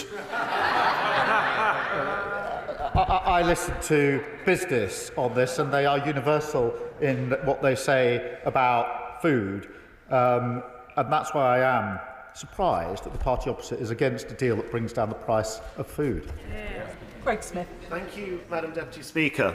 Dynamic alignment does undermine sovereignty, and to undermine sovereignty does not just undermine the central principle that 17.4 million people voted for, but it undermines everybody who respects the democratic outcome of that referendum. So if the Prime Minister won't think again about this Brexit betrayal, will he at the very least reinstate the European Scrutiny Committee of this House so that this House can scrutinise every single rule that we now have to take rather than make? Absolutely. Well, Madam Deputy Speaker, I've set out the position in relation to how the rules will be applied. We are already aligned. We don't get the benefit. This allows us to get the benefit, which is why businesses are so in favour of it. Every trade deal requires agreement on both sides as to the way forward. This agreement is no different. Darren Paffy. Thank you, Madam Deputy Speaker. And can I congratulate the Prime Minister on this common sense reset? Does he agree that while the Conservatives slammed the door of opportunity in the faces of younger generations with their useless Brexit deal, this youth mobility scheme opens up life-changing experiences for young people from Southampton? And can he say how schools and universities can have input into shaping the best scheme possible? Well, this does provide great opportunity, and we will make sure that all those interested are able to help us in the design of the scheme. Wendy Chamberlain. Madam Deputy Speaker, to re-emphasise the point made by my mobile friend, the member for Mid-Scotland and Poole, Mid-Dorset, my constituent runs an agricultural consultancy which requires travel to the EU, which is especially frequent during seasonal peaks, and he has been hampered by the rolling 90-day rule. And I think the issue here is that EU citizens coming to the UK have 180 days and 365. So what we are asking for is an equalisation of that scheme. Is the Prime Minister going to look at that? We are looking at a range of issues. I completely understand the point that she makes and the frustration that causes for her constituents and for people across the country. Sarah Coombs. Thank you, Madam Deputy Speaker. I spent this morning with British metal manufacturing businesses, which are so important in my constituency of West Bromwich and across the West Midlands. Like so many other sectors, this industry welcomes this deal, particularly the emissions trading scheme linkage and the still safeguarding, which will boost jobs, boost trade and cut red tape. Can the Prime Minister agree with me that this deal firmly backs UK manufacturing and metal industries, and will he continue to bang the drum for them here and around the world? Well, I can firmly agree with her, and it's not just this deal, because it goes with the India deal and it goes with the US deal. We've made real progress when it comes to our exports. Peter Bedford. Thank you, Madam Deputy Speaker. Given that my constituents in Mid Leicestershire overwhelmingly voted to take back control of their borders at the 2016 referendum, What safeguards specifically is he putting in place to ensure that his youth experience scheme isn't open borders by the back door? Otherwise, it'll be seen by my constituents as yet another Brexit betrayal. Yep. Well, the scheme will be time limited, it will be visa-led, and it will be capped. And that is a good scheme for young people in this country to go into Europe, but it will have those features which we negotiated because we had a red line about freedom of movement. Josh Fenton-Glynn. Deputy Speaker, Calder Valley is home to many of this kind of SMEs that simply stopped trading with Europe because of the disastrous deal from the benches opposite. Can the Prime Minister assure me that he won't just stop here, but he will continue to work to open more of our borders to more of our businesses? He raised a really important point, and the Federation of Small Businesses have come out strongly in favour of this deal for that very reason, because they know the impact it will have on small and medium-sized businesses. Danny Chambers. Madam Deputy Speaker, I thank the Prime Minister for the statement today. It's certainly a step in the right direction, and closer ties of Europe's got to be good for businesses and farming. I would like to ask the Prime Minister specifically about medicine supplies and shortages. Madam Deputy Speaker, I've heard from a worryingly large number of people in Winchester with chronic health conditions who required vital daily medication to manage their condition, for example, anti-seizure medications or ADHD medication.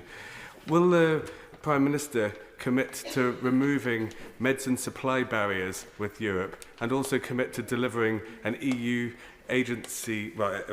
medicines agency agreement to ensure we can free up these supplies? He'll have seen how far we got yesterday, but obviously we want to move forward from there. We'll look at a range of other issues. I can't make any promise or commitment here. It'd be wrong to do so. But where there are frustrations, we want to unblock frustrations. Common sense drives this. Gordon McKee. Thank you, Madam Deputy Speaker. A deal with India, the United States, and now this government is repairing our relationship with Europe. That is something that I and thousands of my constituents will welcome.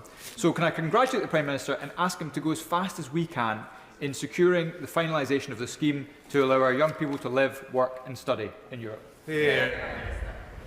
Well, I endorse his comments, and we will go at pace to move on the commitments we made yesterday. Dr Caroline Johnson. Thank you, Madam Deputy Speaker. Madam Deputy Speaker, some of the free trade deals that we already have require us to have autonomy over our regulation. The Prime Minister has said today we will not be a rule taker because we can discuss the rules in this place. But discussion is not the same as control. Can he confirm he has not ceded control to disapply or diverge from regulations in Europe? She will see from the agreement text that this is subject to our constitutional arrangements, and in the application of the rules, it is the application in this House that matters. Claire Hughes.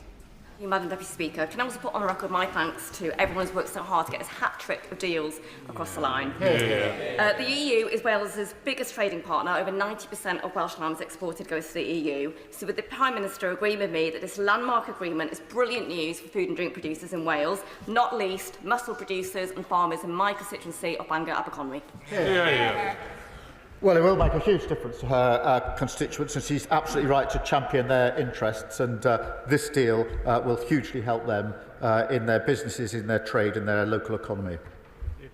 Robin Swan. Thank you very much, Madam Deputy Speaker. In an earlier answer, the Prime Minister said that he would continue with the implementation of the Windsor Framework. That will actually see more bureaucracy and red tape introduced between Great Britain and Northern Ireland before an SPS deal can be delivered. Will the Prime Minister not agree that if his partnership with the EU is so positive, it would be better to pause the implementation of any more bureaucracy and red tape and therefore add any more costs to Northern Ireland businesses before his deal can be achieved? I don't think we should pause the implementation of deals that we've already got. I do agree with the underlying sentiment that we should be doing everything we can through this deal and further steps to ensure that trade between Great Britain and Northern Ireland is the same for across the rest of the United Kingdom. Jessica Toll. Thank you, Madam Deputy Speaker. As the proud owner of 2 English bulldogs, can I welcome the reintroduction of pet passports? Not only will this make it easier for us to travel to Europe with Clive and Bertie, but it will also bring down the cost massively. And this isn't the only part of the deal that will bring bills down for British consumers. So can the Prime Minister tell us how my constituents in Bournemouth West will benefit from this deal? There we are, an hour and a half, and we didn't get to pet passports yet. But I'm really glad we did, because obviously this is an advance for pet passports, along with the very many other advances that will progress as soon as possible. I assume the party opposite against pet passport progress as well. Sarah Pochin. Thank you, Madam Deputy Speaker. Will the Prime Minister admit to the British people that this deal takes this country back under the jurisdiction of the European Court of Justice, which is now able once again to overrule our courts, surrendering our judicial sovereignty? No, I mean, that's just wrong under the agreement. There's an independent arbitration. It's the same... it's the same as the Windsor framework, which you negotiated.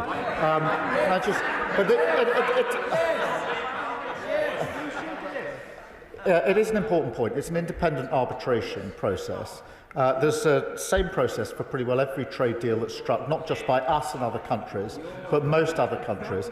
In this particular case, if the independent arbitration needs reference on a point of law, it's referred to the ECJ, which then refers it back to the independent arbitrator to make a decision. So that's how it operates. Josh Dean. Speaker. Can I thank the Prime Minister for his statement today and warmly welcome this landmark deal with the European Union? And can I welcome in particular the commitment to work towards a youth experience scheme to once again allow our young people to live, work and travel freely in Europe? Does the Prime Minister agree with me that while this Labour government is taking important steps to open up opportunities that will shape our young people's future, the party opposite is dangerously stuck in the past? Well, I would agree with that. I think they're lost in the past. I think they're lost altogether now. They're on a decline into oblivion.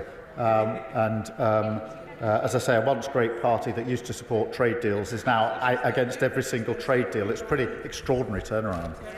Mike Wood. Thank you, Madam Deputy Speaker.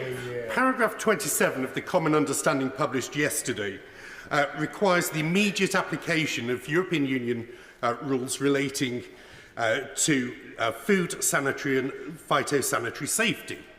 Can the Prime Minister set out what measures would be open to the EU should this Parliament choose not to adopt those new European Union laws? The first thing I would say is this. We're not making an argument for lowering our standards. And therefore, we're proud to have high standards at the moment. We want to maintain those high standards. But there will, of course, be provision, should the occasion arise, for dealing with any conflicts that may arise. Rosie Writing. Thank you, Madam Deputy Speaker. The Business and Trade Committee visited Brussels earlier this year, and we saw firsthand how the previous Conservative government damaged our relationships with our close trading partners, and British businesses paid the price. Can the Prime Minister confirm that it is this Labour government that is putting our national interests first and getting the deals that show Labour is a party of business? Well, I can. We've approached this on a serious, pragmatic basis. We've got to deal with 10 strands that massively takes our country forward. That's on top of the India deal and the US deal. They spent many years failing to get these deals. That's the truth of it. Clive Jones. Thank you very much, Madam Deputy Speaker. The UK-EU summit was noticeably scarce. Thousands small and medium-sized enterprises in my constituency in Milton Keynes. These businesses have been choked by the red tape agreed by the party opposite. And they agree with the Federation of Small Business that this finally reduces and gets rid of the bottleneck. Can he tell the businesses in my constituency and across the country when we can finally be relieved of the Tories' red tape that is crushing our small businesses? Well, she's absolutely right about the red tape having such an impact on our small businesses, which is why I'm really pleased we've made progress. We now need to make further progress as quickly as we can to ensure businesses to thrive in the markets that they want to trade in. Jim Allister. Thank you, Madam Deputy Speaker. I note the carefully chosen wording of the Prime Minister's statement.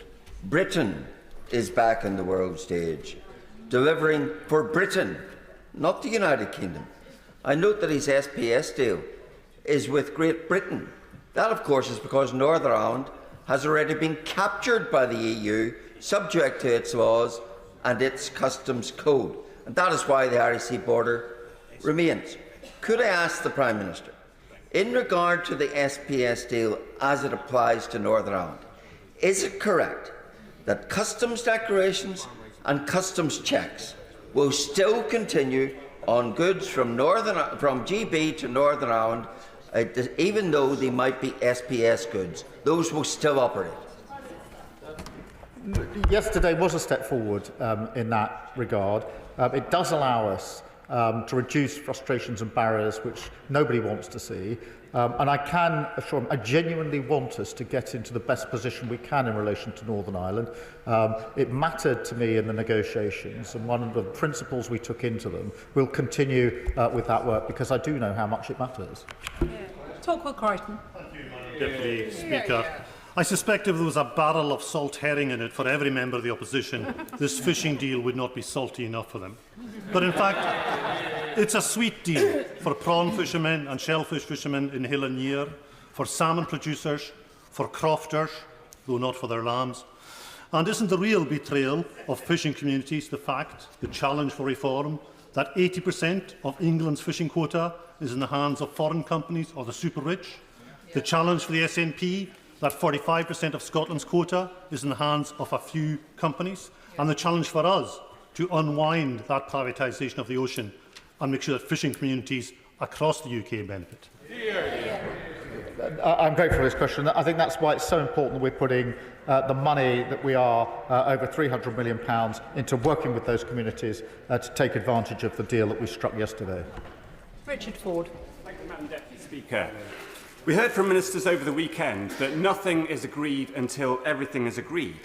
The Prime Minister said in his statement that the deal paves the way for access to the €150 billion defence industrial programme, SAFE. If everything has been agreed, then why does the Security and Defence Partnership not include access to the SAFE industrial programme now? Because the programme itself is being developed at speed. It was only announced the other week. It was announced in response to and as part of the work we're doing with the Coalition of the Willing.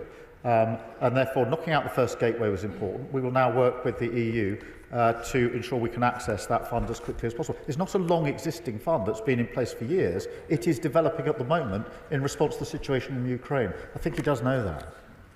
Alistair Strathern. Speaker, I think the response to today's deal has been really quite striking. At a time when we need to be driving down on the cost of food for our constituents, retailers are lining up to say it will have that impact, and yet the Tories in Reform would like to put those costs back onto my constituents. At a time when we should be supporting our farmers and food producers, we're removing barriers and red tape, and yet opposition parties would like to bring those barriers back. My constituents voted for change because they were fed up of narrow ideological interests holding our country back. Doesn't this deal show why they were quite so right to do so? Madam Deputy Speaker, the principles are bills down and jobs up, and that's exactly what this deal delivers.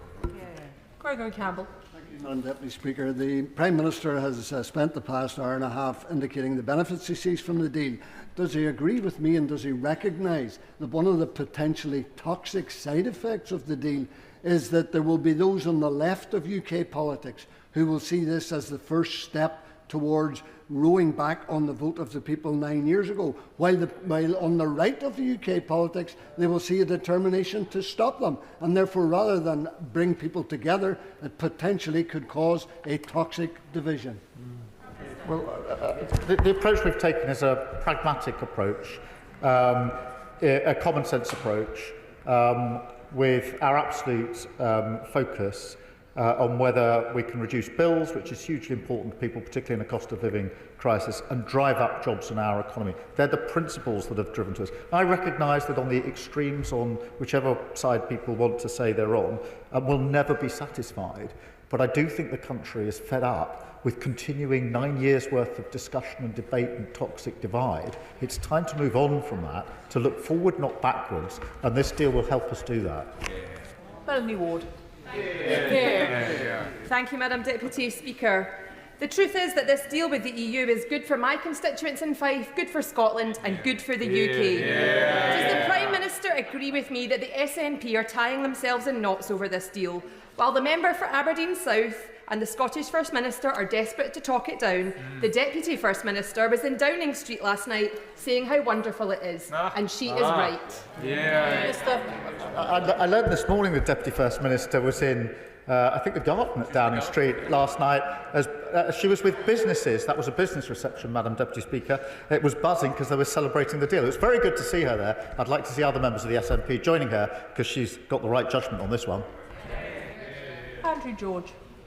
Madam Deputy Speaker, fishermen in my constituency were let down by the Conservatives and their Brexit friends, and now feel very disappointed at the news about the EU vessel access within the 6 to 12 mile limit. Both before and after Brexit, we have retained regulatory autonomy within the 6 to 12 mile zone, and therefore will the Prime Minister ensure that we exercise our right to control the access of vessels within that area, especially in respect of grandfather rights, kilowatt effort, fishing methods and other regulatory controls to ensure that area is properly regulated? Minister.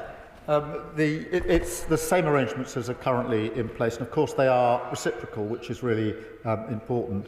But what will be a huge benefit to his constituents is the reduction in red tape and bureaucracy in selling their stock into the EU market, because now, and it's a huge percentage, over 70%, that comes without the red tape, which drives up their costs. Donald. Madam Deputy Speaker, interventions such as those for the member from Rayleigh and Billericay have really demonstrated that the Conservative Party have parted company with those of us who've run small exporting businesses in the past.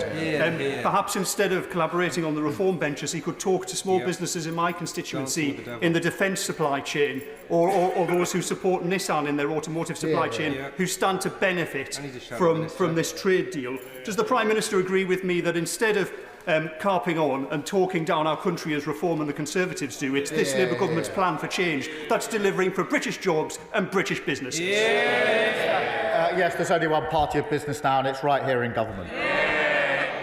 Jim Shannon. Thank you, Madam Deputy Speaker. My constituency of Strangford supports the fishing sector in Portavogie, and through the Fish Producers Organisation speaks on behalf of those in Ardglass and Kilkeel, as well as a member for South Down doesn't bother attending here. So we have to speak for all of those three villages, these fishing villages. Too often in negotiations between the UK and the EU, our fishing industry has been the sacrificial lamb. Does the Prime Minister agree with me in the same way that the annexation of Northern Ireland should not have been the price the previous government paid for exiting the EU, that the interests of both Northern Ireland and the wider UK fishing industry should not be expendable? And will the Prime Minister commit to bringing forward additional financial and practical support to support our local fleets in all those three ports and processors as they grapple with reduced access in the years ahead? Thank you. Well, can I assure him that the £360 million fund will be brought forward as quickly as possible, and in due course we can discuss with him how that will affect his constituents and those that he's representing effectively in here today. Joe Morris. Thank you, Madam Deputy Speaker. And can I begin by congratulating the Prime Minister on a realistic, sober, sensible deal that will deliver for businesses in my constituency, including with the SPS deal with businesses like Northumberland Honey, which face real barriers to export. But can I particularly welcome the first step on the way to a youth mobility experience? The economy of the North East, the world-class universities have much to gain. And does he agree with me that it's through fostering cooperation, interdependence and trade that we defeat the radical right, not just in this, not just in this chamber, but at the ballot box as well? Prime Minister. Madam Deputy Speaker, I think we need to take common sense steps in our own national interest on the economy, on trade, on business, and give young people the opportunities that they deserve. John Slinger. Thank you, Madam Deputy Speaker. Our opponents talk of surrender and believe they have a monopoly on concepts like patriotism. To trade, you need to cooperate. So does the Prime Minister agree that to cooperate with our nearest neighbours and with the United States and India is not weak, it's not surrender, it's strong, It's pro-business, it's pro-worker, it's in the national interest, it's in the interests of my constituents in Rugby, businesses, farmers, holidaymakers and young people. Well, what's astonishing is they don't want to cooperate with the EU, India or the US. In fact, the Leader of the Opposition's approach to diplomacy is to accuse the Indian government of fake news. That isn't a good basis for a relationship to negotiate a better outcome. Andrew Lewin. You, Madam Deputy Speaker. We've learnt a lot about trade policy in this House today. The party opposite still desperately defending their failed deal. Reform, a no-show from the leader from the party of no deal. And on this side of the House, the only party that is serious about a good deal with the European Union. Can I congratulate the Prime Minister, but also say to him, as somebody who has campaigned for a youth mobility deal, to thank him for this agreement in principle, but to ask him to go as fast as possible to make sure our young people have the opportunity to go and travel and work in the European Union. Minister. Well, I thank him, and we will move at pace on all fronts, and it's very important that young people have those opportunities. Chris Vince. Thank you, Madam Deputy Speaker. Can I thank you for getting everybody in, because it was quite a mammoth session today. And can I thank the Prime Minister's statement. I notice many businesses are in support of this deal. My constituent of Harlow is home to many great businesses, from manufacturing companies, pharmaceutical companies, defence manufacturers and food exporters. Can I ask the Prime Minister to outline how this deal will benefit my great businesses in Harlow? Because it massively reduces bureaucracy and red tape, making it easier for them to do business, opens up opportunities of defence and security, and that's why it's been so welcomed by the business community. On a point of order. Point of order, Mark Francois. Thank you, Madam Deputy Speaker. I regret that in an earlier exchange, the Prime Minister, who is still in his place, may inadvertently have misled the House. The point of contention is the arbitration mechanism on an SPS deal, on dynamic alignment. This is what the text literally says. The SPS agreement should be subject to a dispute resolution mechanism with an independent arbitration panel that ensures the Court of Justice of the European Union is the ultimate authority for all questions of European Union law, which of course this is. So when the Prime Minister said the court goes back to the arbitration panel, they do that to convey their binding decision. So he's guilty of sophistry at best and potentially something worse. Can I thank the honourable gentleman for his point of order, which he will know was not a point of order and not a matter for the chair, but he has put it on the record. The Prime Minister.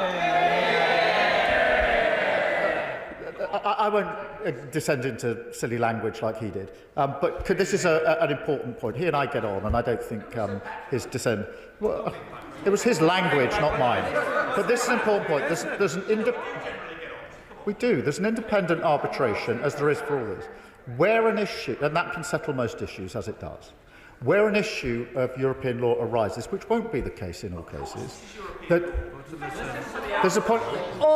Order. I think right honourable members have had the opportunity to get their points on the record. We've had in excess of an hour and a half of the statement from the Prime Minister. I think we should move on to the next business and allow the front benches to swap over.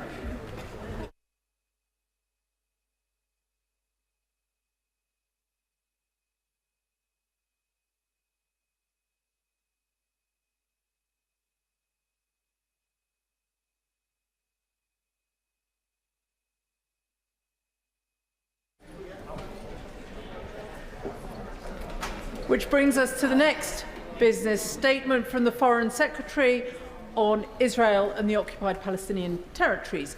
David Lammy.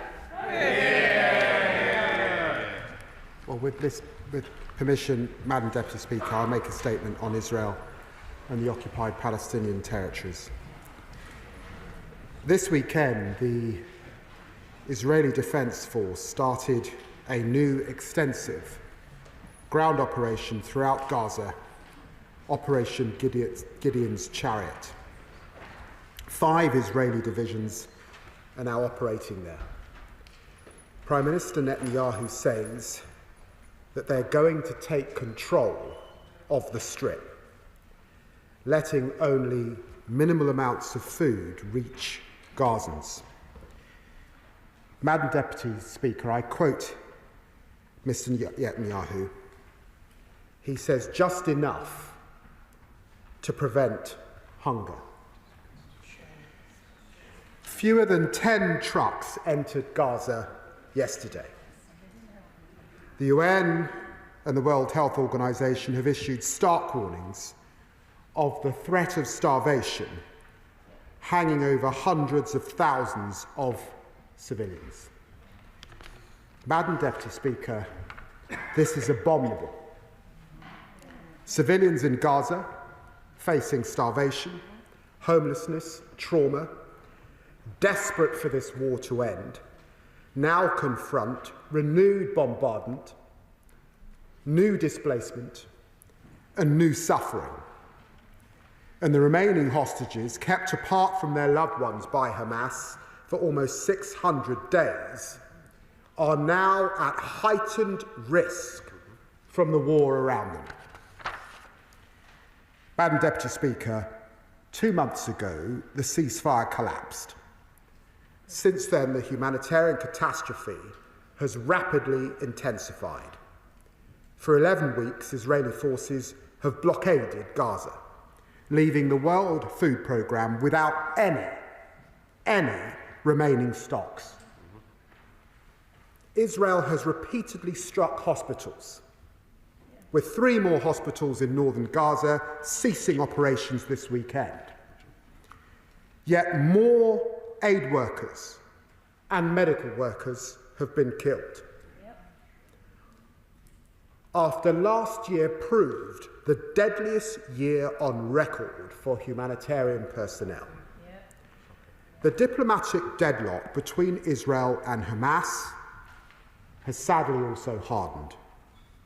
Despite the efforts of the United States, Qatar, and Egypt, which we of course support, no ceasefire has emerged. We repeat our demand that Hamas release all the hostages immediately and unconditionally, and reiterate that they cannot continue to run Gaza. Madam Deputy Speaker, we are now entering a dark new phase in this conflict. Netanyahu's government is planning to drive Gazans from their homes into a corner of the Strip to the south and permit them a fraction of the aid that they need. Yesterday, Minister Smodrick even spoke of Israeli forces cleansing Gaza, destroying what's left of residents, Palestinians, being relocated, he said, to third countries. We must call this what it is. It is extremism. It is dangerous. It is repellent. It is monstrous, and I condemn it in the strongest possible terms. Madam Deputy Speaker, Israel suffered a heinous attack on October the 7th, and the government has always backed Israel's right to defend itself. We have condemned Hamas and its abhorrent treatment of the hostages, and we have stood with families and demanded their loved ones be released. It's morally unjustifiable, it's wholly disproportionate, it's utterly counterproductive. Whatever Israeli ministers claim, this is not the way to bring the hostages safely home. Nearly all the hostages have been freed through negotiations, not military force. And that is why hostage families themselves and many other Israelis oppose this plan so strongly. Nor will this plan eliminate Hamas or make Israel secure. This war has left a generation orphaned and traumatized, ready for Hamas to recruit. As we learned in Northern Ireland, to defeat terrorists and their warped ideology, you cannot just rely on military might. You have to offer a viable political alternative. opposing the expansion of the war that's killed thousands of children, is not rewarding Hamas. Madam Deputy Speaker, since entering office, we've taken concerted action in Gaza. We restored funding to UNRWA. We supported the independence of the international courts. We suspended arms export licences. We provided food and medical care to hundreds and thousands of Gazans. We've worked with Arab partners on a plan to ensure a reconstructed Gaza no longer run by Hamas. And since Israel restarted strikes on Gaza, this government has demanded Israel change course. Privately, in my conversations with Foreign Minister Saar and Strategic Affairs Minister Dermer, publicly in repeated joint statements with my French and German counterparts, we've made clear that Israel's actions are intolerable. We have raised our concerns in the UN Security Council and before the International Court of Justice. Yesterday, my honourable friend, the Prime Minister, joined leaders from France and Canada strongly opposing the expansion of Israel's military operations. And the UK led a further statement with 27 partners criticising Israel's proposed new aid delivery mechanism and defending the essential humanitarian principles of the international system that the UK did so much to establish in the first place. Our message is clear. There is a UN plan ready to deliver aid at scale, needed with mitigations against aid diversion. There are brave humanitarians ready to do their jobs. There are over 9,000 trucks at the border. Prime Minister Netanyahu, end this blockade now and let the aid in. Regrettably, Madam Deputy Speaker, despite our efforts, this Israeli government's egregious actions and rhetoric have continued. They are isolating Israel from its friends and partners around the world, undermining the interests of the Israeli people, and damaging the image of the State of Israel in the eyes of the world. I find this deeply painful as a lifelong friend of Israel and a believer in the values that were expressed in its Declaration of Independence. As the Prime Minister and fellow leaders said yesterday, we cannot stand by in the face of this new deterioration. It is incompatible with the principles that underpin our bilateral relationship. Rejected by members across this House, and frankly, it's an affront to the values of the British people. Therefore, today, I'm announcing that we have suspended negotiations with this Israeli government on a new free trade agreement. We will be reviewing cooperation with them under the 2030 bilateral roadmap. The Netanyahu's government's actions have made this necessary, Madam Deputy Speaker. Today, my honourable friend, the Minister for the Middle East, is summoning the Israeli ambassador to the Foreign Office to convey this message. I say now to the people of Israel, I want a strong friendship with you based on shared values, with flourishing ties between our people and societies. We are unwavering in our commitment to your security and to your future, to countering the very real threat from Iran, the scourge of terrorism, and the evils of anti-Semitism. But the conduct of the war in Gaza is damaging our relationship with your government. And as the Prime Minister has said, if Israel pursues this military offensive, as it has threatened, failing to ensure the unhindered provision of aid, we will take further action in response.